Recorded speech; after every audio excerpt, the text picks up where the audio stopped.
निर्भर एवं surplus state बनाने के साथ ही चहुओर खुशहाली लाने के लिए आगामी वर्ष 6,400 मेगावाट से अधिक अतिरिक्त उत्पादन किए जाने की मैं घोषणा करती हूँ।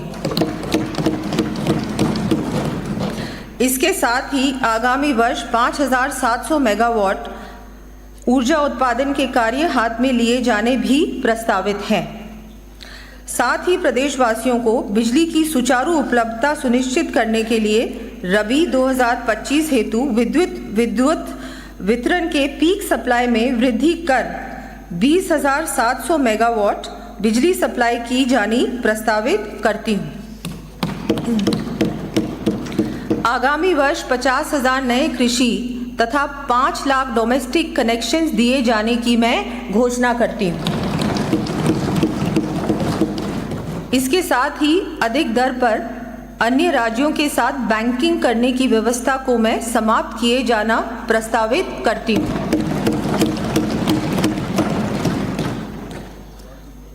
मान्य सदस्यों को जानकर प्रसन्नता होगी कि हमारे प्रदेश को अक्षय ऊर्जा के क्षेत्र में और आगे ले जाने के लिए माननीय मुख्यमंत्री श्री भजनलाल शर्मा जी के विशेष प्रयासों से निजी क्षेत्र के माध्यम से आगामी वर्ष 10 गीगावाट ऊर्जा का उत्पादन प्रारंभ करने तथा 10 ही गीगावाट के ऊर्जा संयंत्रों की स्थापना का कार्य हाथ में लिया जाना भी प्रस्तावित है। आगामी वर्ष 765 केवी का 1, 400 केवी के 5, 220 केवी के 13, 132 केवी के 28 एवं 33/11 केवी के 133 GSS के निर्माण व विद्युत लाइनों के विस्तार संबंधी कार्य किए जाएंगे। इन कार्यों का विवरण मैं सदन के पटल पर प्रस्तुत कर रही हूँ।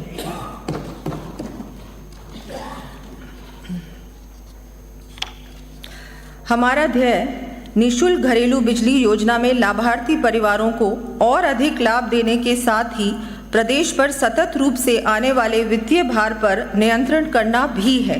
इस उद्देश्य की पूर्ति के लिए माननीय प्रधानमंत्री जी द्वारा लागू की गई महत्वाकांक्षी योजना PM सूर्य घर मुफ्त बिजली योजना को लेवरेज कर मुख्यमंत्री निःशुल्क बिजली योजना के लाभान्वित परिवारों को चरणबद्ध रूप से निःशुल्क सोलर प्लांट्स लगाते हुए 100 यूनिट से बढ़ाते हुए 150 यूनिट्स बिजली प्रति माह निःशुल्क उपलब्ध कराने की घोषणा करती हूँ।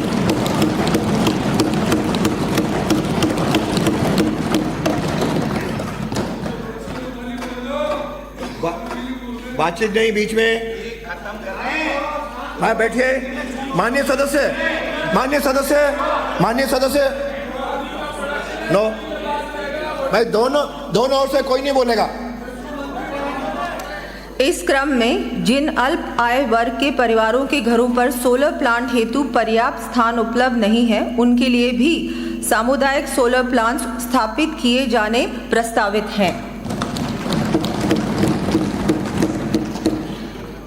सड़क हम सभी के प्रेरणा स्रोत देश के पूर्व प्रधानमंत्री भारत रत्न अटल बिहारी वाजपेयी जी का जन्म शताब्दी वर्ष देश उनके आदर्शों पर चलने का संकल्प लेकर मना रहा है। आज मैं माननीय सदस्यों को उनका वर्ष 2002 में कहा कथन याद दिलाना चाहूँगी। Today when people talk of connectivity in cities, they mean digital connectivity, faster internet, email on mobile phones, etc.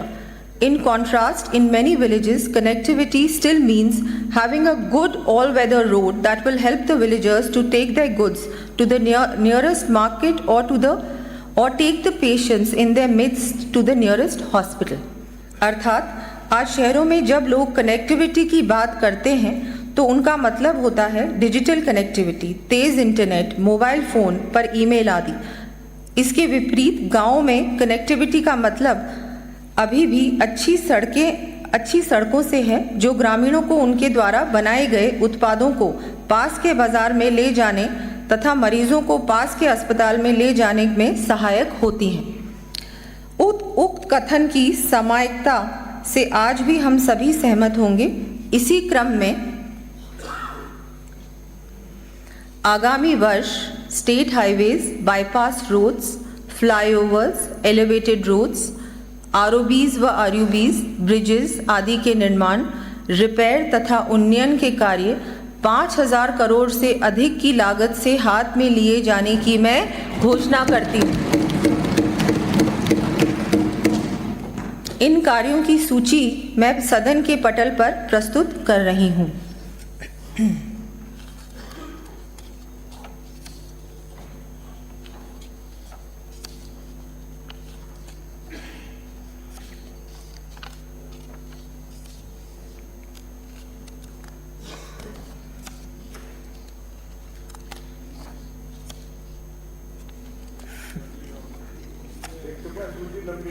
बहुत लंबी है।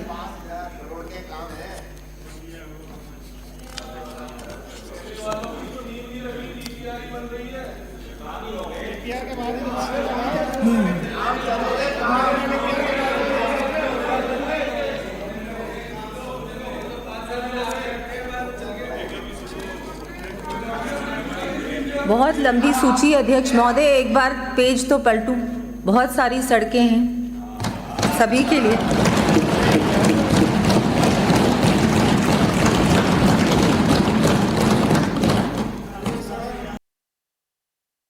सबकी होंगी, सबकी हैं।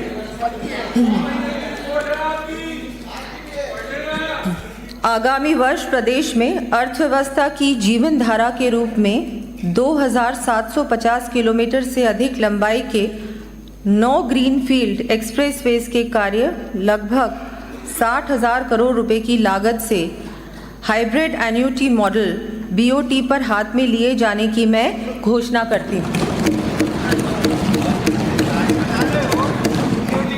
बैठिए बैठिए बैठिए। नो डोटासरा जी, नो। प्रदेश में गत कुछ वर्षों में वर्षा के कारण सड़कें काफ़ी क्षतिग्रस्त हुई हैं।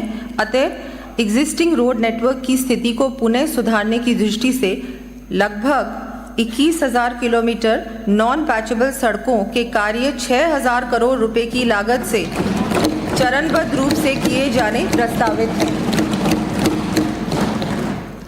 प्रथम चरण में आगामी वर्ष प्रत्येक विधानसभा क्षेत्र में 10-10 करोड़ रुपए की राशि से नॉन पैचेबल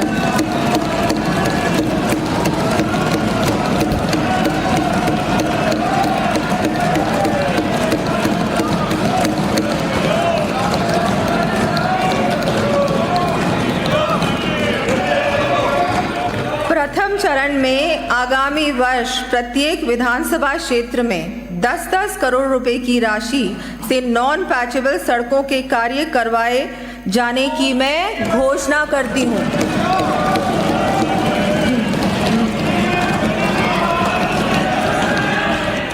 मरुस्थलीय क्षेत्रों में दूरियां अधिक होने के कारण ये राशि 15-15 करोड़ रुपए प्रति विधानसभा क्षेत्र प्रस्तावित है।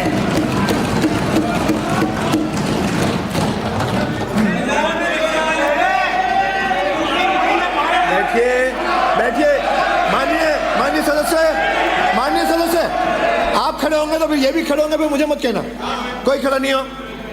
जी माननीय अध्यक्ष महोदय, टूटी फूटी सड़कें ही मिली थी। उनको बैठो, आप भी बैठो। श्रीचंद जी बैठो। नो बैठिए। बैठ नहीं, इधर बैठा है तो उधर। प्रधानमंत्री ग्राम सड़क योजना चतुर्थ चरण के अंतर्गत प्रदेश में लगभग 1,600 बसावटों को चरणबद्ध रूप से आगामी 2 वर्षों में डामर सड़कों से जोड़ा जाना प्रस्तावित है। चरणबद्ध रूप से 5,000 से अधिक आबादी वाले ग्रामीण कस्बों में सीमेंट कंक्रीट के अटल प्रगति पथ के निर्माण करवाए जाने की मैं घोषणा करती हूँ। आगामी वर्ष 500 करोड़ रुपए की लागत से 250 गांवों में कार्य हाथ में लिए जाने प्रस्तावित हैं।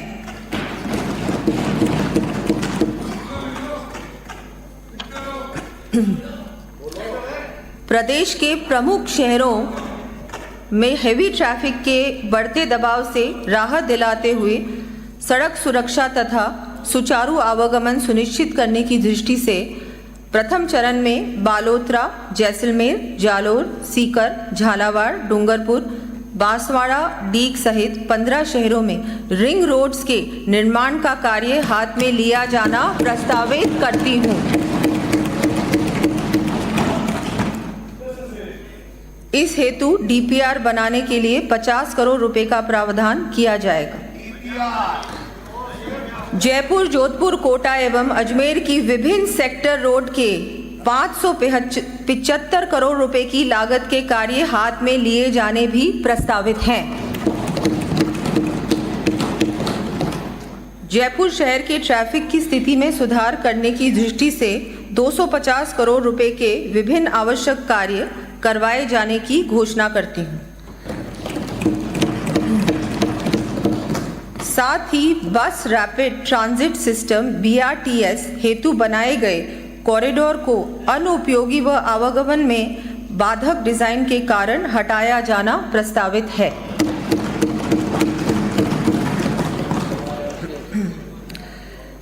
प्रदेश में आमजन को यातायात की सुविधा सुलभ कराने तथा यातायात के बढ़ते दबाव के प्रबंधन की दृष्टि से रोडवेज के द्वारा 500 नई बसें GCC मॉडल पर उपलब्ध करवाए जाने की मैं घोषणा करती हूँ।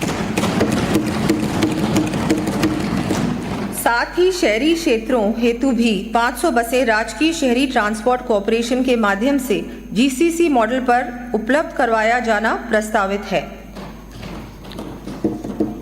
जयपुर मेट्रो के सेकंड फेज को गति देते हुए केंद्र सरकार के साथ जॉइंट वेंचर में स्थापित राजस्थान मेट्रो रेल कॉरपोरेशन के माध्यम से 12,000 करोड़ रुपए की लागत से सीतापुरा औद्योगिक क्षेत्र से अंबाबाड़ी एवं विद्याधर नगर टोडी मोड़ तक के कार्य को हाथ में लिया जाना प्रस्तावित है। साथ ही जगतपुरा एवं वैशाली नगर क्षेत्रों में मेट्रो के विस्तार हेतु DPR बनवाई जाएगी। समस्त संभागीय मुख्यालयों हेतु कॉम्प्रिहेंसिव मोबिलिटी प्लान भी बनवाया जाएगा। सुनियोजित विकास एवं नागरिक सुविधाएं, क्षेत्रीय एवं ग्रामीण विकास। माननीय अध्यक्ष महोदय, जैसा कि सर्वविदित है, हमारा प्रदेश भौगोलिक दृष्टि से देश का सबसे बड़ा राज्य होने के साथ ही रीजनल डिस्पैरिटीज से भी परिपूर्ण है।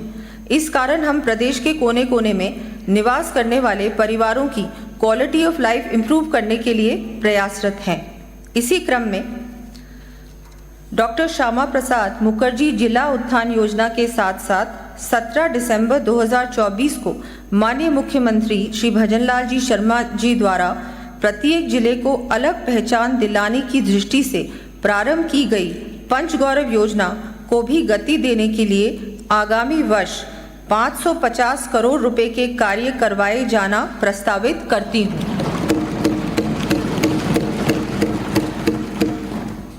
साथ ही डांग, मगरा, मेवात एवं ब्रिज क्षेत्रीय विकास योजनाओं हेतु आगामी वर्ष 50-50 करोड़ रुपए की राशि को बढ़ाकर 100 करोड़ रुपए किए जाने की मैं घोषणा करती हूँ।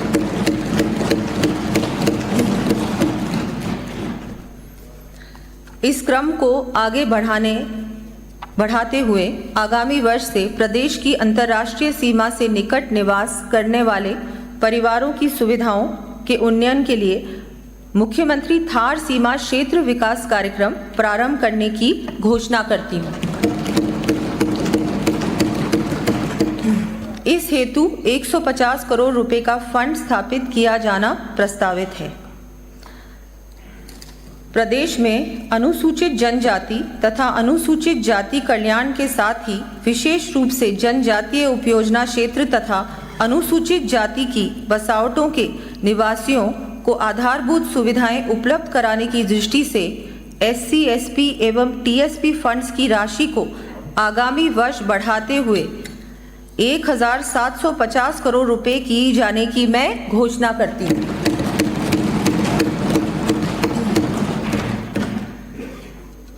देश में समावेशी विकास सुनिश्चित करने की दृष्टि से माननीय प्रधानमंत्री जी द्वारा प्रारंभ की गई एस्पिरेशनल डिस्ट्रिक्ट्स योजना की तर्ज पर प्रदेश में सबसे पिछड़े 35 ब्लॉक्स में विकास को गति देने के लिए आगामी वर्ष 75 करोड़ रुपए का प्रावधान कर गुरु Golwalkar aspirational blocks development scheme लागू करने की घोषणा करती हूँ।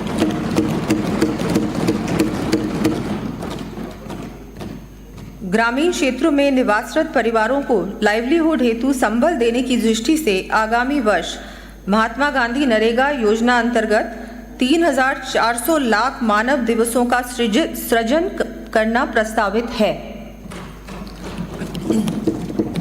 स्वामित्व योजना के अंतर्गत समस्त राजस्व ग्रामों का ड्रोन सर्वे पूर्ण कर आगामी वर्ष में 2 लाख परिवारों को नए पट्टे वितरित किए जाने की मैं घोषणा करती हूँ।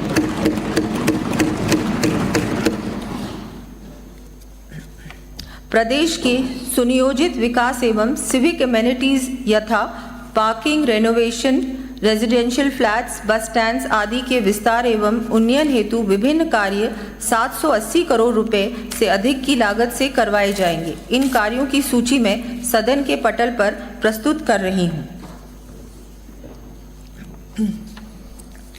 प्रदेश के शहरी क्षेत्रों के समावेशी विकास, पलायन की रोकथाम, सीवरेज, ड्रेनेज, सैनिटेशन तथा वेस्ट डिस्पोजल हेतु लगभग 12,050 करोड़ रुपए की लागत से 7 वर्षों की अवधि की पंडित दीनदयाल उपाध्याय शहरी विकास योजना इम्प्लीमेंट किए जाने की मैं घोषणा करती हूँ। इन कार्यों का विवरण मैं सदन के पटल पर प्रस्तुत कर रही हूँ।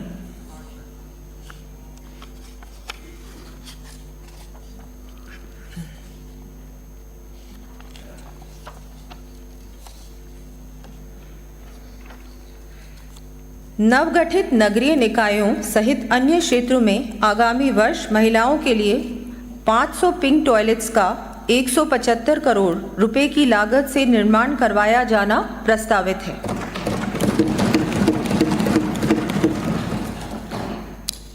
औद्योगिक विकास, सांस्कृतिक धरोहर के साथ साथ आज हमारा प्रदेश इकोनॉमिक एंड कमर्शियल एक्टिविटीज का प्रमुख केंद्र बन चुका है। राइजिंग राजस्थान समिट के तहत प्राप्त निवेश प्रस्तावों को हम समयबद्ध रूप से धरातल पर उतारना सुनिश्चित करेंगे।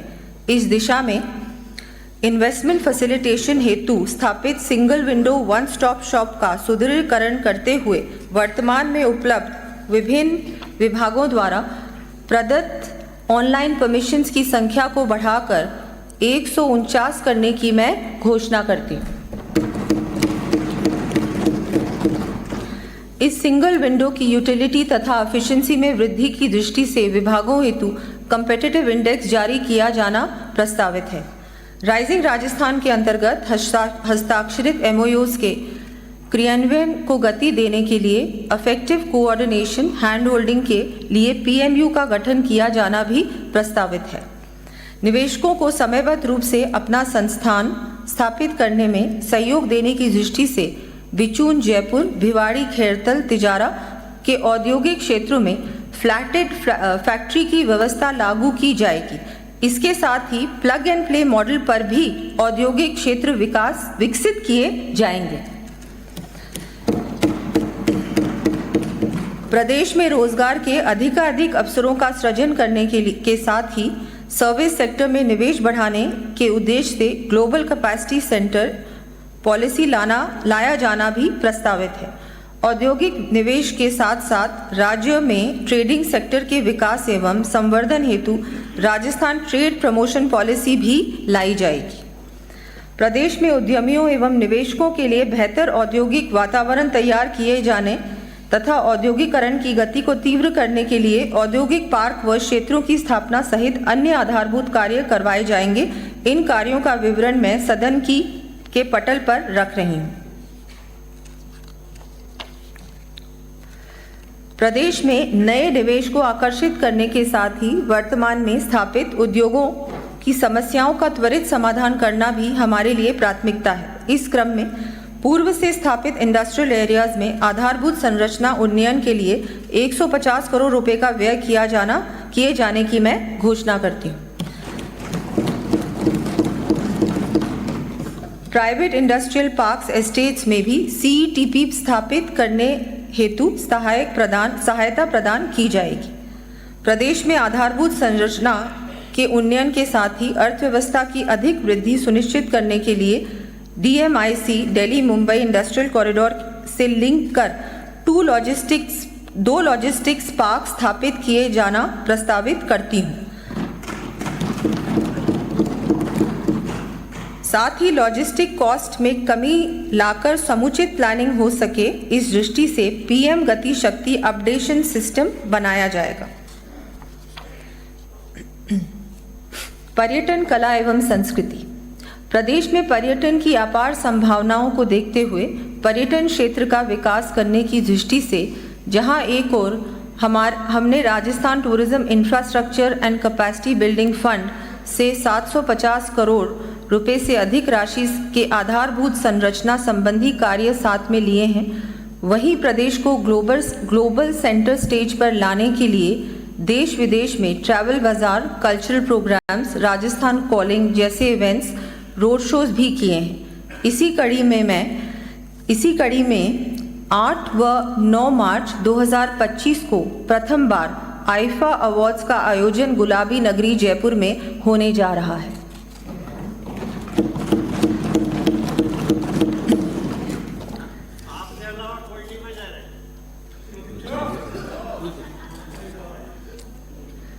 प्रदेश में पर्यटन गतिविधियों को नई ऊंचाइयों पर ले जाने के लिए आगामी वर्ष 975 करोड़ रुपए की इंफ्रास्ट्रक्चर डेवलपमेंट के कार्य हाथ में लिए जाने के साथ ही विभिन्न धार्मिक स्थलों पर आधारभूत संरचना व सुविधा विकसित किए जाने संबंधी कार्य करवाए जाएंगे।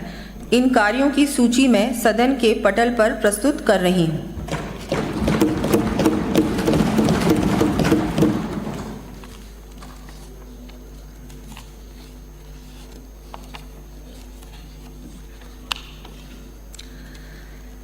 राज्य के आदिवासी बहुल्य जिलों में स्थित ऐतिहासिक, धार्मिक तथा eco tourism sites Tripura Sundari, Mangarh धाम, वेणेश्वर धाम, सीता माता अभयारण्य, ऋषभदेव, गौतमेश्वर मंदिर, मातृकुंडिया आदि को सम्मिलित करते हुए 100 करोड़ रुपए व्यय कर ट्राइबल टूरिस्ट सर्किट विकसित किए जाने की मैं घोषणा करती हूँ।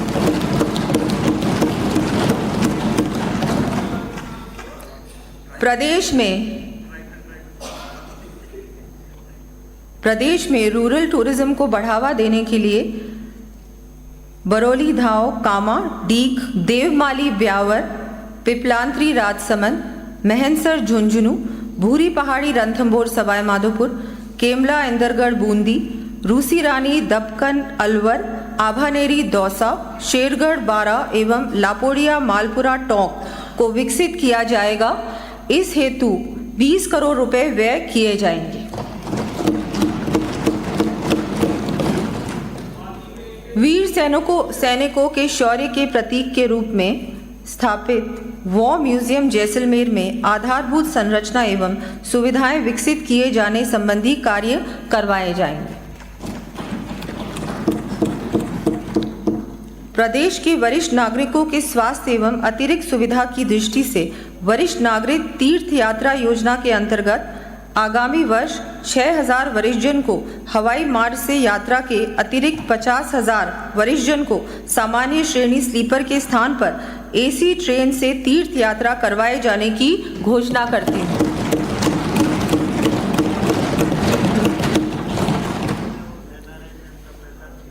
माननीय मुख्यमंत्री श्री भजनलाल जी शर्मा द्वारा प्रयागराज महाकुंभ में की गई घोषणा के क्रम में राज्य में स्थापित विभिन्न मंदिरों के उन्नयन हेतु 101 करोड़ रुपए तथा राज्य के बाहर स्थित देवस्थान विभाग के अधीन मंदिरों के लिए 60 करोड़ रुपए की लागत से कार्य करवाए जाने प्रस्तावित हैं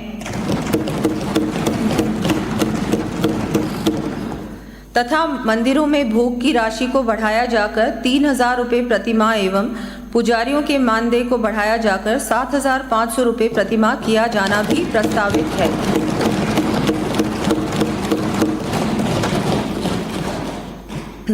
गुलाबी नगरी के रूप में विश्व विख्यात UNESCO world heritage city Jaipur वर्ष 2027 में अपनी स्थापना के 300 वर्ष पूर्ण कर रहा है।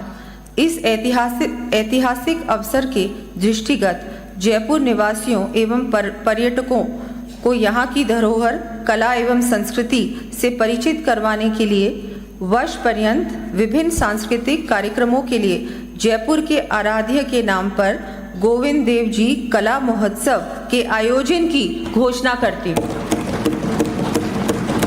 इस हेतु 50 करोड़ रुपए व्यय किए जाएंगे।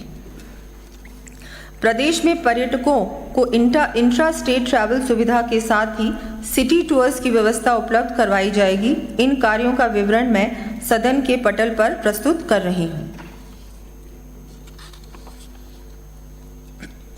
आगामी वर्ष ऐतिहासिक दस्तावेजों के डिजिटलाइजेशन एवं आर्टिफिशियल इंटेलिजेंस बेस्ड BOT से जोड़े जाने के कार्य हेतु 20 करोड़ रुपए का प्रावधान करते हुए ज्ञान भारत मिशन के अंतर्गत लाया जाना प्रस्तावित है।